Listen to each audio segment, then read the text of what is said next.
The Indianapolis Colts secondary got a major facelift this offseason, and one of the big acquisitions was Camryn Bynum. How does he factor into the safety room, and does this make the safety room much better? Let's get to it.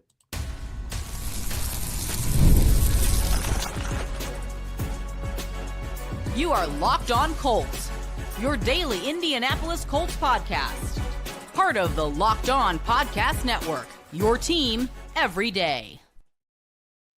Thank you all for tuning in and making us your first listen of the day. This is your daily podcast covering your Indianapolis Colts, part of the Locked On Podcast Network, your team every day. Today's episode is brought to you by Gametime. Download the Gametime app, create an account, and use code LOCKEDONNFL for $20 off of your first purchase. Hello, everyone. My name is Zach Hicks, your resident film nerd of HorseshoeHuddle.com, and my partner Jake Arthur is our credentialed boots on the ground for the site. We are continuing the Colts preview series that we've been doing this offseason. We are just about wrapping it up. We have safeties today.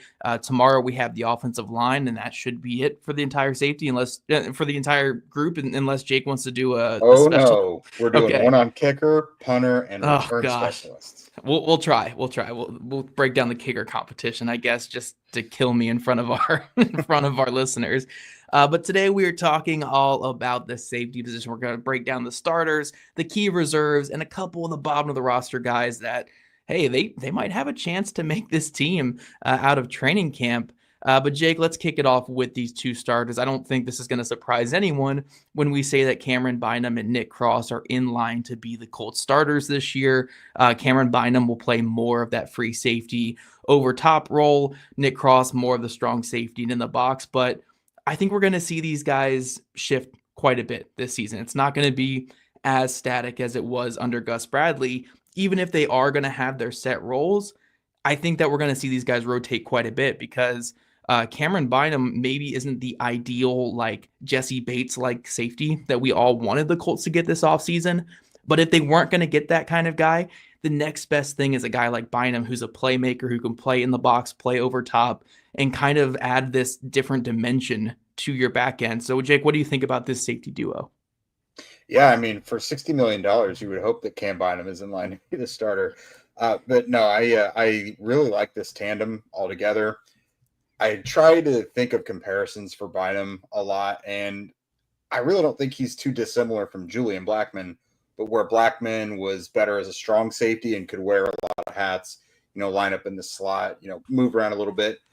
Bynum can do that same thing, but he's better at free safety. So together, I really do like this duo with Bynum being kind of a guy who's probably more often than not going to be the high safety, while Cross has gotten better and better and better each year, just eliminating everything in front of him and just being kind of a guy who's super effective in the box. Like he was one of the more reliable defenders last year when it came to sniffing out those plays to the outside or, even coming up from safety to make plays in the backfield. So I think these guys complement each other really well. I think they both have really good ball skills.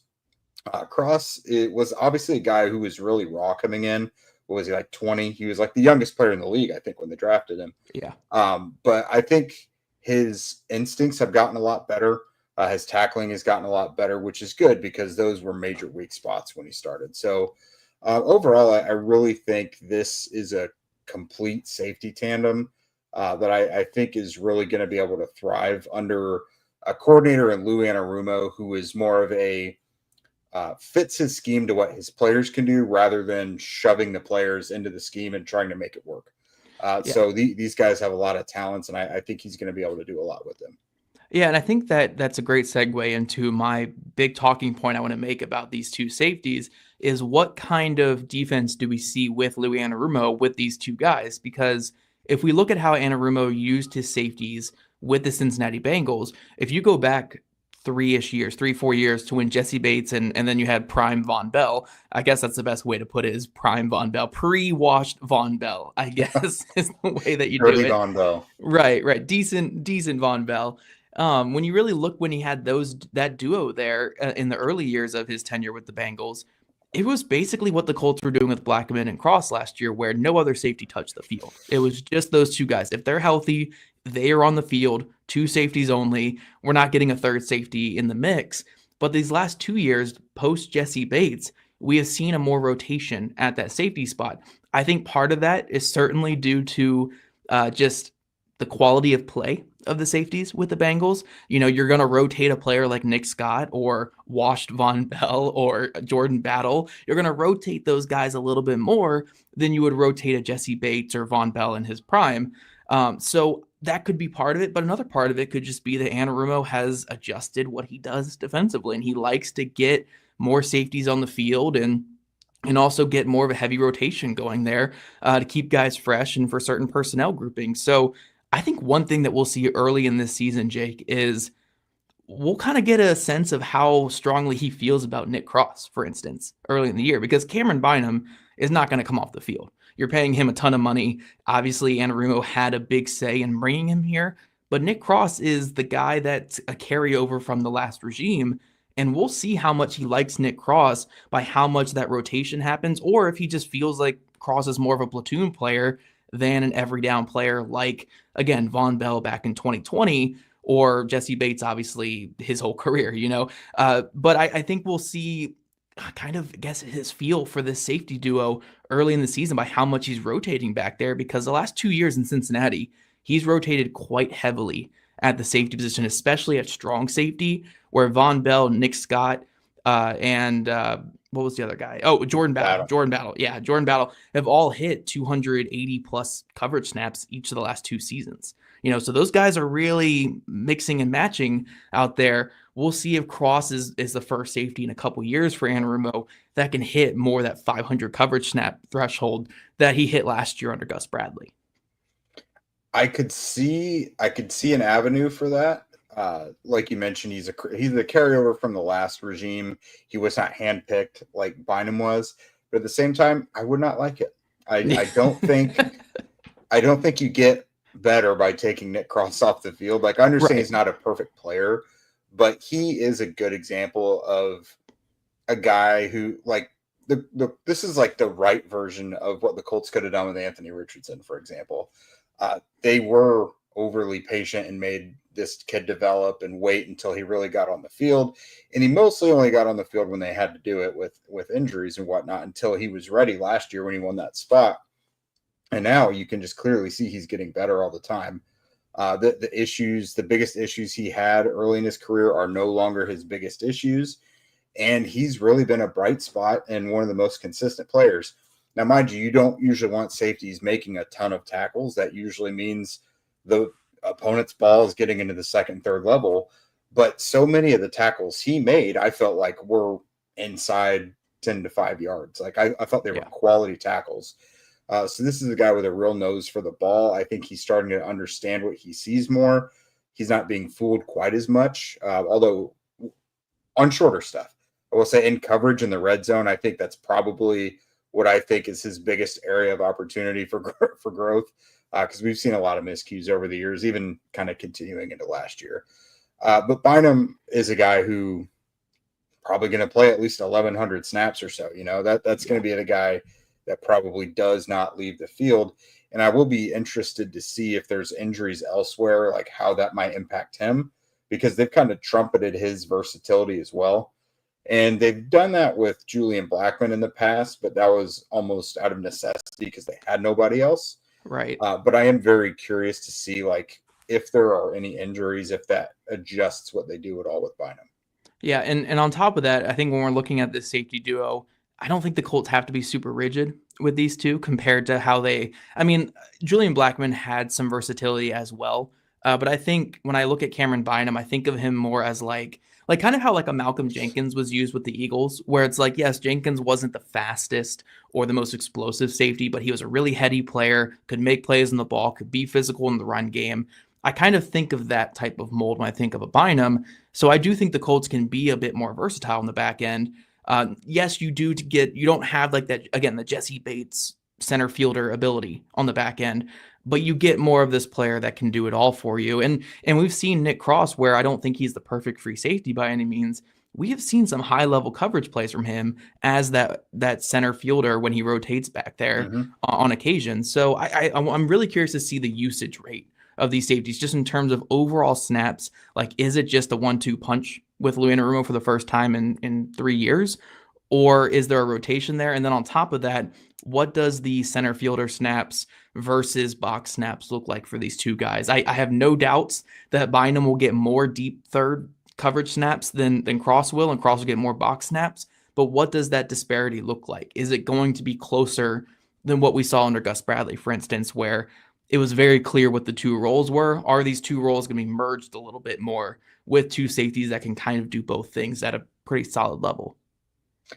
Just take whatever the Packers and Jeff Hafley did with Xavier McKinney last year, and you apply that to Cam Bynum, and I'm A-okay. That works just for me. Get him an interception like each of the first 7 weeks or whatever. Yeah, just as long as you get an interception every game, that's fine. Perfectly yeah, fine. exactly. Yeah, 60 million, you get 60 picks. Whatever. Yeah, right. But yeah, guys. So we kind of alluded to the fact that there might be a little rotation here. So who would be the next guys up if the Colts do take either of these guys off the field? Have you ever decided at the last minute to head to a ball game with friends or family? Maybe it's a game day and you suddenly realize that you want to be in the stands. Well, that's exactly where Gametime comes in. It is the easiest way to grab last-minute tickets without all the stress. With the money you save on tickets, you could splurge on food, drinks, merch, or even invite a bigger group to come with you. Gametime makes it possible. Gametime also makes buying tickets fast and simple. Prices on the app actually decrease the closer that you get to the first pitch, and they've got incredible last-minute deals as well. They've got clear seat views and a lowest price guarantee that takes the worry out of buying because you know you're getting the best price. Gametime is the official ticketing partner of Locked On MLB, making it easy to browse the app for an exciting upcoming MLB game. I know a lot of you guys around here like to go see the Reds, the Cubs. Shoot, you can even go see downtown Indy, go see the Indians. I have seen tickets for them right on there as well. So Gametime has last-minute tickets and zone deals for big savings, like 10% off of exclusive zone deals for the FIFA Club World Cup matchups. So take the guesswork out of buying tickets with Gametime. Download the Gametime app, create an account, and use code LOCKEDONNFL for $20 off of your first purchase. Terms apply. Again, create an account and redeem code LOCKEDONNFL for $20 off. Download the Gametime app today. Last-minute tickets, lowest price, guaranteed.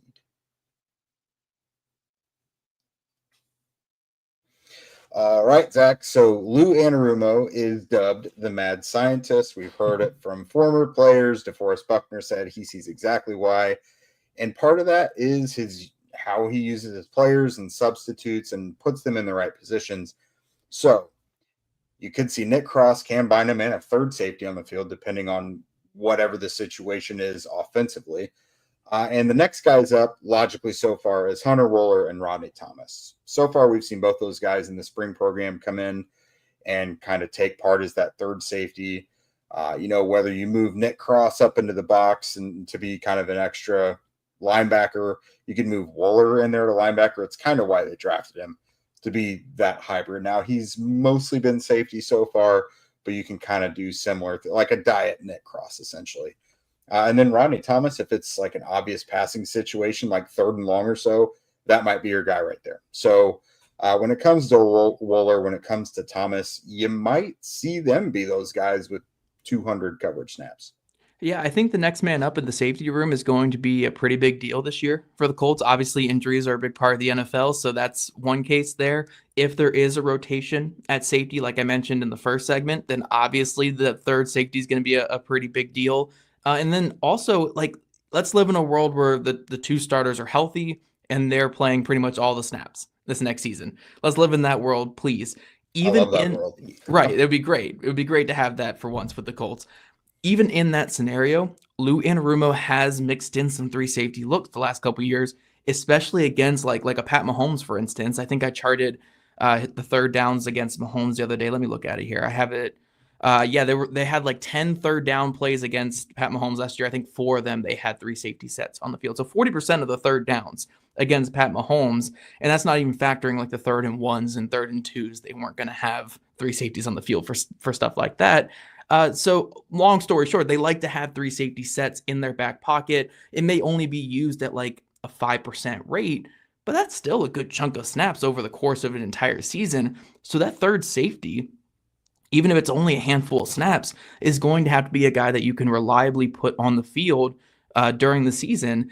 And we're looking at two guys here, Rodney Thomas and Hunter Wohler. One of our commenters actually also mentioned Juju Brents potentially for that as well. So I think Juju Brents could also factor into that just because we don't really know where Juju Brents is fitting in with this defense at the moment. So I think the Colts have a lot of options for what they want to do with that third safety when they go to these sets.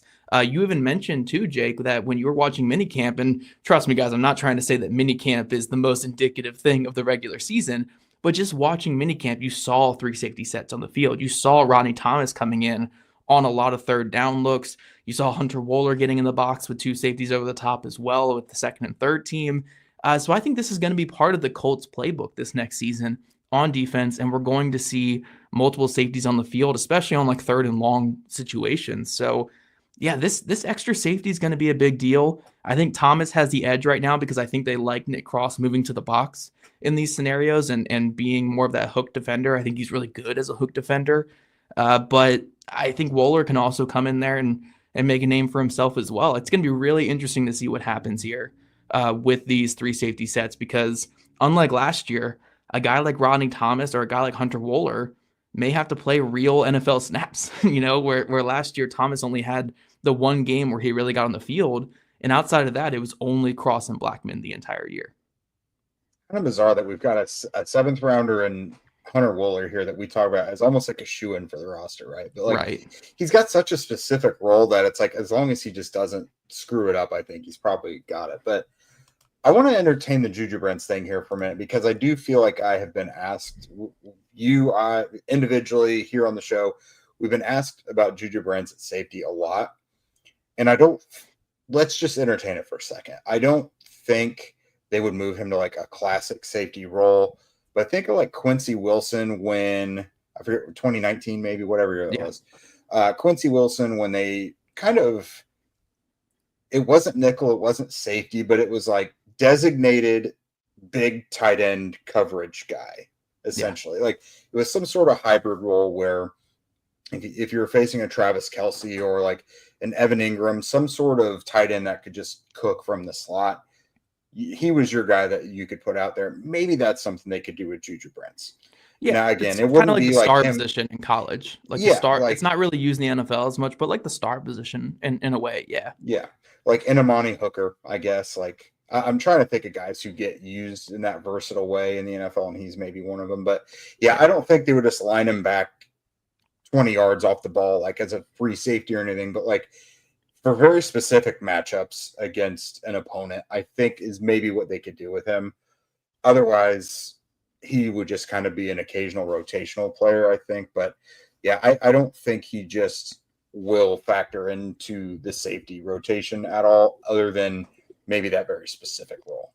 Yeah, it's like the star position in college where you kind of have it's more of a safety playing like a nickel / weak side linebacker role in like a 4-2-5 type, or 4-2-5. Yes, 4-2-5. I'm trying to do the numbers in my head. 4-2-5 type of defense.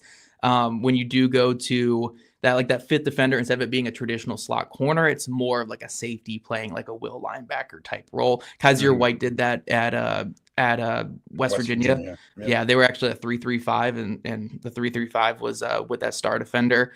It's not really used in the NFL as much, but maybe, Anarumo could get fancy with it and get a Juju Brents out there in that role.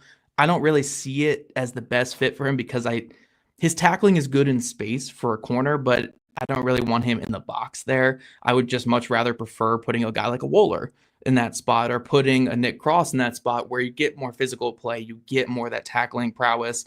Again, maybe if you're on like a 3rd and 12 and you are playing against a Travis Kelce or George Kittle and you feel confident about putting the Brents on that player, maybe. But I do think we're mostly looking at Rodney Thomas and Hunter Wohler for this third safety role. And then on top of that, these guys are going to be playing a lot of special teams this year. Thomas really worked his way on to special teams last season, had to pretty much play special teams all year last year.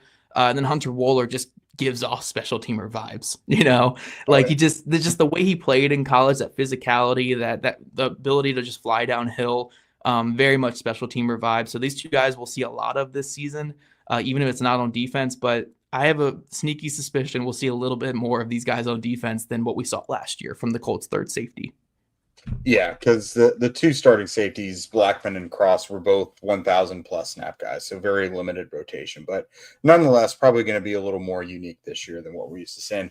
All right, Zach, coming up next, it is time for us to talk about the nerdy stuff, the bottom of the roster guys who, hey, maybe they make the roster.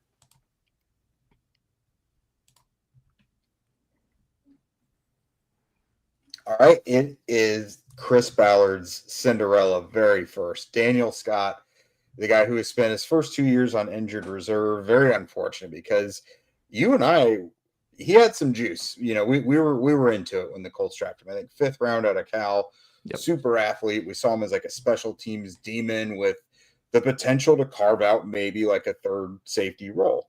But unfortunately, Achilles and ACL in back-to-back years has just kept him off the field. Now, one, I hope he still has the explosiveness he once did, because those are two big-time injuries that take a year or two each to kind of come back from, to get your explosiveness back. But they've been dying to see what he can do. They've been patient. He's still there. So, I mean, if he stays healthy this summer and looks pretty good, or at least is like a special teams standout, that may be his ticket right there. It's just special teams. And then if it kind of happens to fall into their lap that he has to play a little bit on defense because of injuries, then so be it. But he's a guy I could see performing well on special teams and earning a spot that way. Yeah, it's actually really funny thinking of Daniel Scott, because I remember a while back, not one of my biggest like draft hits, but where I felt like a pretty big hit was I was really high on Camryn Bynum. He was a top 100 player for me out of Cal, had that safety and corner versatility. And while Scott and Bynum were very different level of athletes, like Bynum just didn't have the explosiveness that Scott had, they reminded me so much of each other, because I was like, oh, that Cal DB that I fell in love with a couple years ago that became a good player for the Vikings, they have another one there at Cal right now who's a little bit older, can play some corner, play some safety. And then when the Colts drafted him in round 5, I was like, great, we got our get back for missing on Camryn Bynum. Flash forward to now we have both these guys on the team. But yeah, Daniel Scott, I was so impressed with his college film. I just saw this player who has the physicality, has the speed, has the closing ability, who can play safety at a pretty good level. And I was buying all his stock a couple years ago. I was fully expecting him to be like a third safety that got a good chunk of playing time, or at least a special teams demon, like you said, playing some gunner. But now we're sitting here in 2025 with him coming off Achilles injury, him coming off an ACL injury. It's a hard road to get back from that, especially when I think he's already 26 or 27. He's up there. He was an older guy coming out of the draft already. Yeah, he was like a 24-year-old prospect. So we're looking at a 26, 27-year-old player coming off 2 major injuries. He's really never even made an impact on the NFL field yet at this point. So it's really hard to bet on that type of player, but he's getting this really rare opportunity that most players in his situation don't get, and that the Colts believe in him. The Colts keep bringing him back. Most teams would just kind of cut it at this point and just, say, okay, we missed on that day 3 pick. But the Colts have been sticking with him, and we'll see if he finally takes advantage of this chance here. You feel awful for players when it comes to injuries like this. By all accounts, really good dude. I know a couple people who know him, and they've always spoken very highly on him.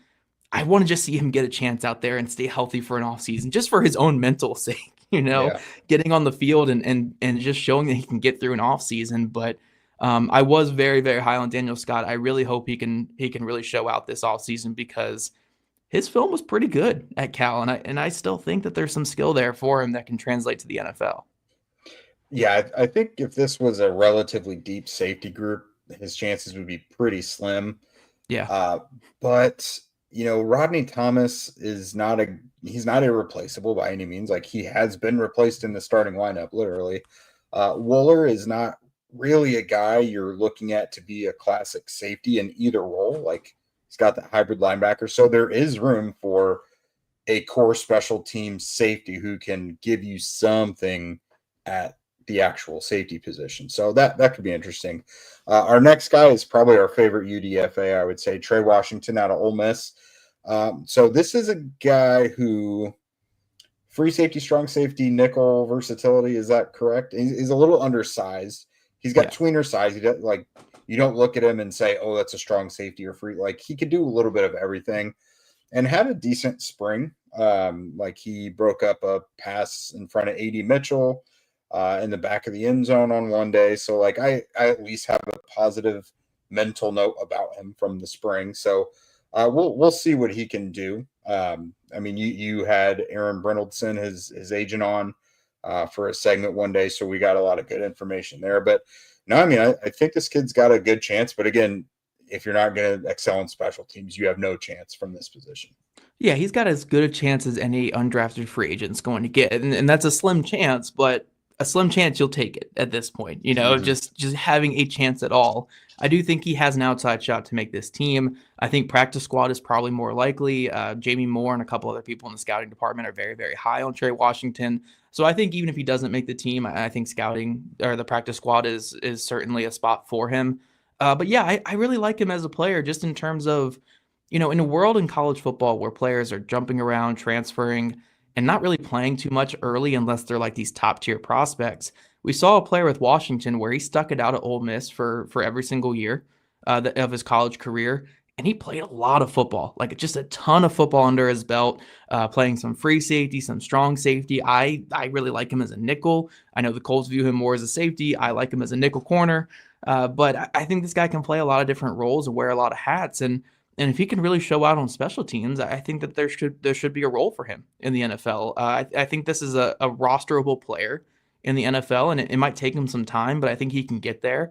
The size is certainly a little bit of a drawback. I think he's like 5'9", 5'10", maybe at best, 200 pounds, but he plays much bigger than the size, really good physicality, a really good tackler, one of the best tacklers in the FBS last year, which when we're looking at this Colts defense last season, what was the biggest issue? Their ability to actually tackle players. So I really like Trey Washington. Again, I don't think he's going to beat out like a Hunter Wohler or Rodney Thomas for a final spot, but he's a guy where if he makes it to the practice squad, I'm pretty optimistic about him going forward and hope that he can kind of earn a spot maybe like next year on the actual 53-man roster.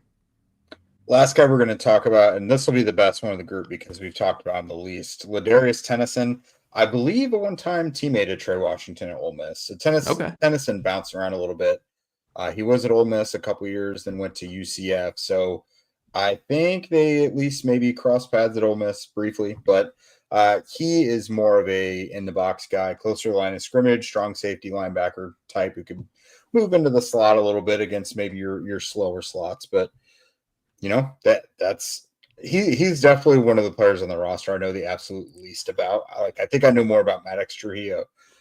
So we'll see. I mean, I'm keeping an open mind because this is a roster that they've talked about open competition and may the best man win. And let's see if they can put their money where their mouth is. If this guy stands out, then maybe he gets a spot. But I will confidently say between Washington or Tennyson, one of them will be on the practice squad. Yeah, I feel pretty good saying that as well. I think that makes a lot of sense for this team and kind of what they need going forward.